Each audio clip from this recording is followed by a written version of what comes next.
Nagulat pa ba kayo na meron na namang dumulog sa Korte Suprema para ipahinto itong ginagawa niyong impeachment proceedings diyan po sa Kamara?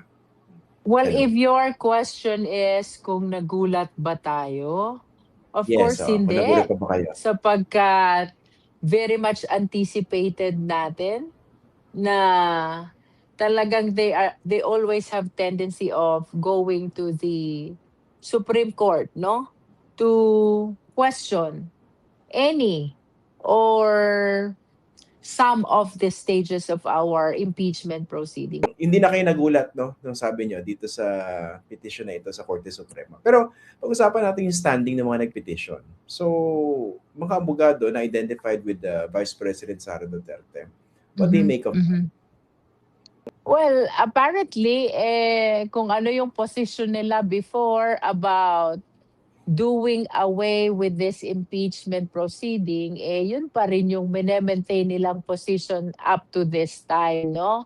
Kaya lang, Christian, from our end, this is accountability that we are trying to push at napakaliwanag nito sa ating saligang batas. So, I hope that instead of trying their best to find technical issues, why not instead answer the allegations para magkaroon na ng kasagutan ang taong bayan dito sa matagal na nilang hinihintay, no, Christian? But what if that precisely is the thing that the Vice President is trying to avoid? Yung And that is pagsagot sa mga issue. why, kaya nga Christian tayo, from the very start, we've been very, very cautious in our impeachment proceedings. Sabi ko nga, we are following the letters of the rules of procedures, no? We do not want to deviate even from the slightest requirement because after what happened in the first impeachment complaint in 2025, of course, we feel responsible that this time around ay magkaroon ng maayos na impeachment process kung saan maririnig na ng sambayanang Pilipino ang kasagutan ng ating Vice Presidente. Okay. Sige. Isa pong sagutin natin dito yung binanggit na rin naman ito ng kanyang mga abogado, yung defense impeachment team ni Vice President Sara Duterte. Yung di umano'y mini trial na kinoconduct ninyo dyan sa House Committee on Justice. Unang-una, ano ba yung origin ng mini trial na yun? Kasi correct me if I'm wrong, no? Ang understanding ko, ginagamit lang siya for media reports, for lack of a better term. No? Baka siguro mas sexy yung term na yun. But yung mini trial, is that really part of your procedures dyan sa House of Representatives? No. As a matter of fact, Christian, I wish to clarify, no? Are they questioning mini trial because I used it during the interview? Or are they questioning it because that is what we're doing in the Justice Committee, no? Kasi for the first scenario, I admit that I used the term mini trial, but that is only in my intention to make it better understandable, mas madaling maintindihan ng ating mga kapwa Pilipino. Why?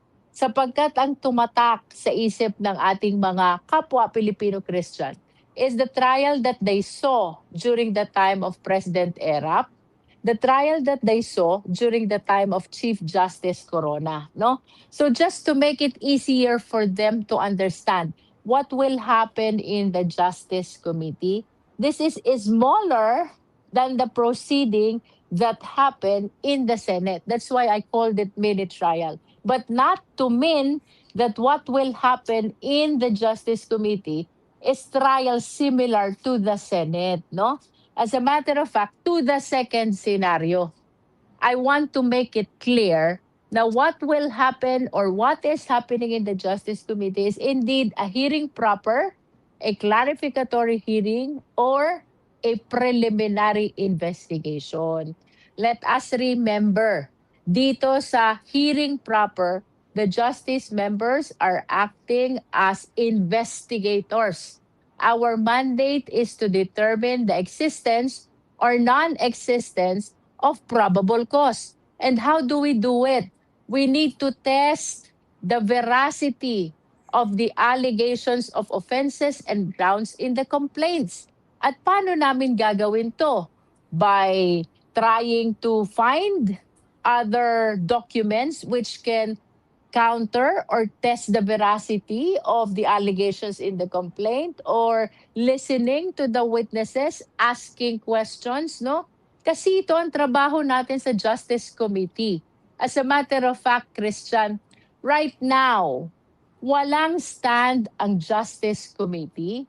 We are just responding to our mandate, and that is to determine probable cause, whether the same exists or otherwise.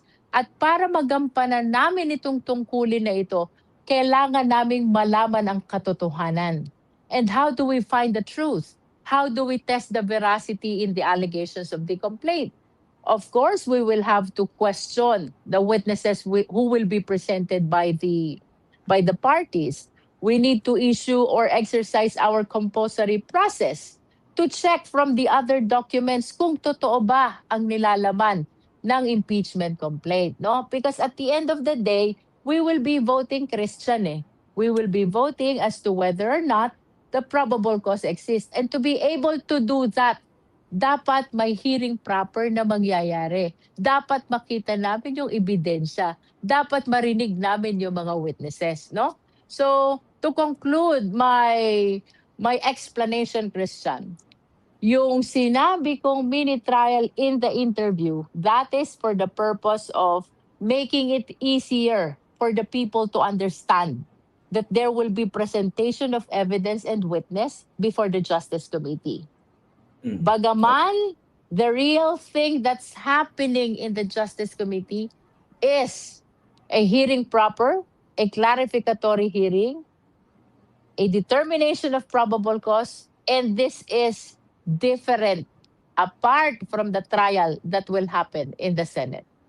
Okay, if that is the case, do you think you could be held to account for using mini trial in an interview when in fact it is not part of your rules at the House of Representatives? Well, since it is just an interview, and I never used that during the proceeding in the impeachment case, that should not be considered as a basis at all for any petition which will be filed in the Supreme Court or in any forum, no? Again, the reason why we use that during interview is in our hope na mas maiintindihan tayo ng taong bayan about what will happen before the Justice Committee. Okay, kasi inisip ko po rito, no? Ang pagbabasihan dapat po niyan, yung nakasulat sa inyong rules, no? At saka yung action na That's correct. ginagawa ng committee, tama? And to add to that, Christian, no, for purposes of questioning the constitutionality of the proceeding before the Justice Committee, I think it is totally wrong to base it on the name, on the nomenclature, or on the label. The correct basis to judge the constitutionality of the proceeding is the actions which the committee is actually doing for the purpose of responding to the requirements of the rules of impeachment, no? Dapat ang pinagbabasehan hindi yung pangalang binanggit, kung hindi yung actual na nangyayari dito sa proceeding before the Justice Committee. And again, that is not a trial, that is a hearing proper, a clarificatory hearing akin to a preliminary investigation, which purpose is to determine only probable cause defined as justification to be able to proceed to trial.